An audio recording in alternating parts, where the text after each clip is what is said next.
तो भाई हमारे finally power star Pawan Singh के गाना का पोस्टर रिलीज हो गया है और गाना किस चैनल पे आएगा और कितने बजे गाना आएगा सब कुछ बताने वाला हूँ। आप लोग वीडियो को लास्ट तक देखें।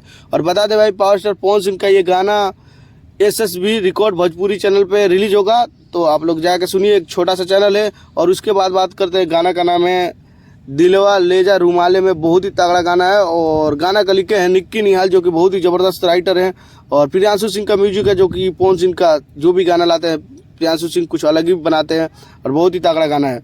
और उसके बाद बात करते हैं भाई, विवांशु तिवारी का निर्देशक में ये वीडियो बना हुआ है, जो कि वीडियो काफ़ी तगड़ा बनाया है।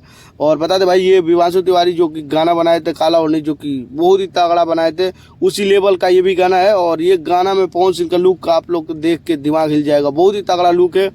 और ये गाना कल आएगा 9:45 पे। तो भाई इतना ज़बरदस्त प्यार देना और तगड़ा तरीका से गाना सुनिए और गाना को ट्रेंडिंग नंबर 1 पे लाइए। और कैसा लगा अपडेट कमेंट कीजिए और चैनल को सब्सक्राइब कीजिए। तब तक मिलते हैं नेक्स्ट अपडेट के साथ। Okay bye.